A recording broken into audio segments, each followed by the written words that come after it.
ಶ್ರೀ ಗುರು ಬಸವಲಿಂಗಾಯ ನಮಃ. ಈ ದಿನ ಅಂಬಿಗರ ಚೌಡಯ್ಯನವರ ಒಂದು ವಚನವನ್ನು ನಾವು ನೋಡೋಣ. ಈಶ ಲಾಂಛನವ ತೊಟ್ಟು ಮನ್ಮಥ ವೇಷ ಲಾಂಛನವ ತೊಡಲೇತಕ್ಕೆ.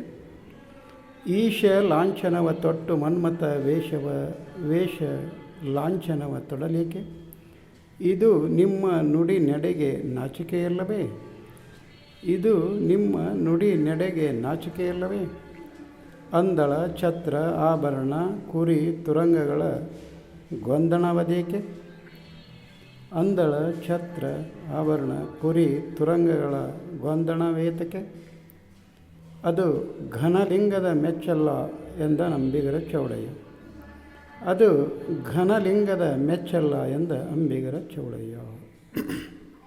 ಇಲ್ಲಿ ಅಂಬಿಗರ ಚೌಡಯ್ಯನವರು ಏನು ಹೇಳ್ತಿದ್ದಾರೆ ಅಂದರೆ, ಒಬ್ಬ ಶರಣ ಆದಂಥವ, ಒಬ್ಬ ಮಠಾಧೀಶ ಆದಂಥವ, ಒಬ್ಬ ಸ್ವಾಮಿ ಆದಂಥವ ಎಷ್ಟು ಸರಳ ಇರಬೇಕು ಅಂತ ಕೇಳಿದಾಗ, ಅವನು ಈ ನಾಡಿಗೆ ಈ ಜನತೆಗೆ ಒಂದು ಮಾರ್ಗದರ್ಶಕನಾಗಿರಬೇಕು. ಆತನನ್ನು ನೋಡಿ ಆತನ ಒಂದು ಸರಳತೆಯನ್ನು ಕಂಡುಕೊಂಡು ಎಲ್ಲರೂ ಆಚರಣೆ ಮಾಡಿರಬೇಕು.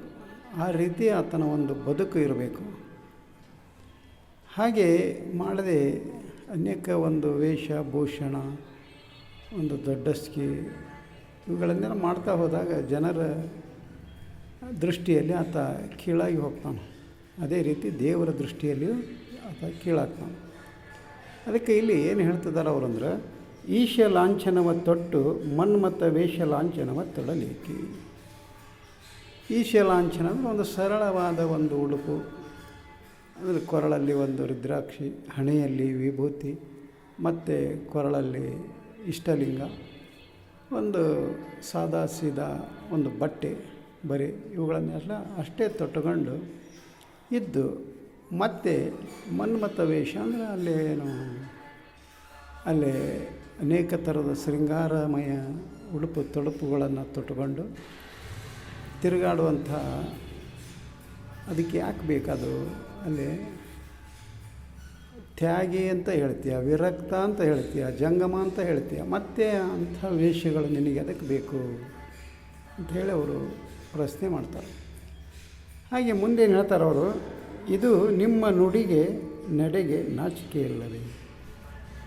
ಮತ್ತೆ ಹೇಳೋದು ನಾವು ವಿರಕ್ತರು, ನಾವು ಸನ್ಯಾಸಿಗಳು, ನಾವು ತ್ಯಾಗಿಗಳು ಅಂತ ಹೇಳೋದು, ಮತ್ತೆ ಅಲ್ಲಿ ನಡೆಯೋದು ನೋಡಿದರೆ ಅದು ನಿಮಗೆ ನಾಚಿಕೆ ಬರ್ತತೆ ಇಲ್ಲ ಅಂತ ಇಲ್ಲಿ ಅಂಬಿಗರ ಚೌಡಯ್ಯನವರು ಪ್ರಶ್ನೆ ಮಾಡ್ತಾರೆ.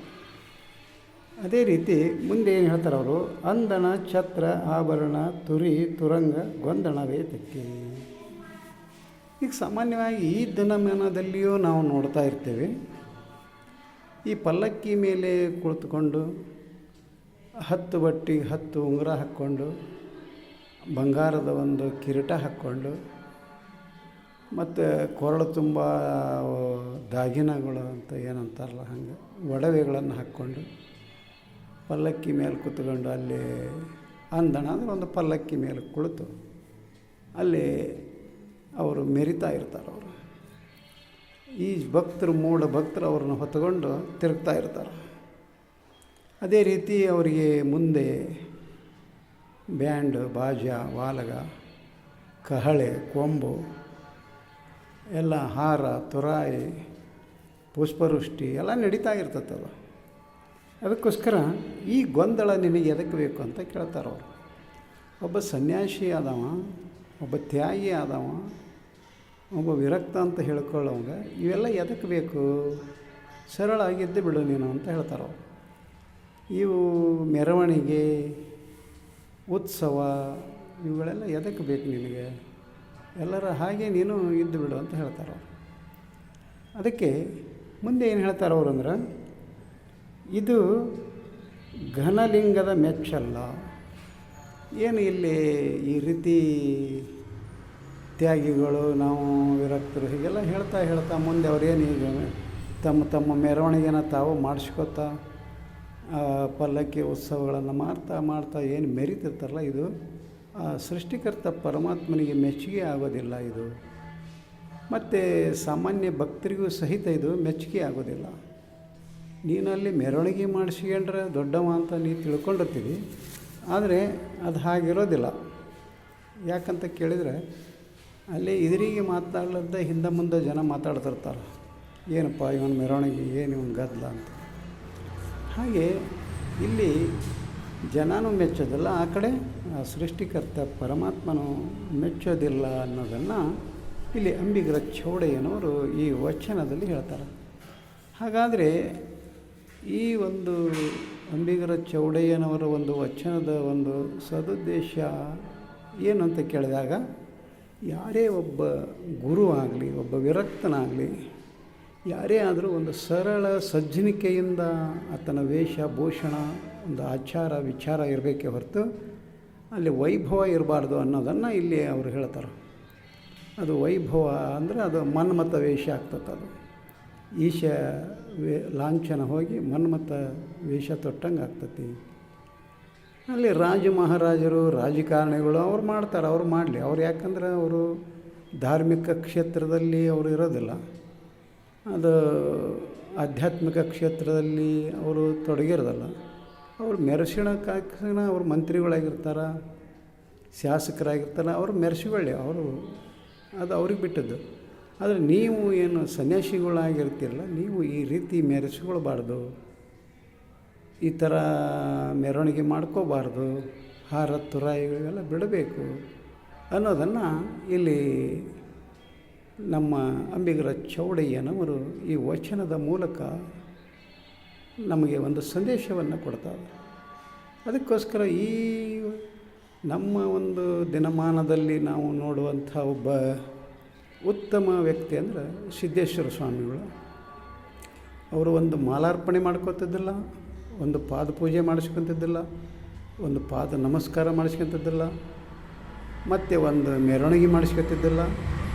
ಹಾಗೆ ಒಂದು ಪಂಜೆ, ಒಂದು ಅಂಗಿ, ಅವು ಬಿಳೆವು, ಎಷ್ಟು ಸರಳವಾಗಿದ್ದರು, ಎಷ್ಟು ಜ್ಞಾನಿಗಳಾಗಿದ್ದರು ಅಂತ ನೋಡಿದಾಗ ಅಲ್ಲಿ ಚನ್ನಬಸವಣ್ಣನವರ ಒಂದು ವಚನ ಜ್ಞಾಪಕ ಬರ್ತದೆ. ಏನಂತೇಳಿದರೆ, ಕೋಟಿಗೊಬ್ಬ ಶರಣ ಅಂತ.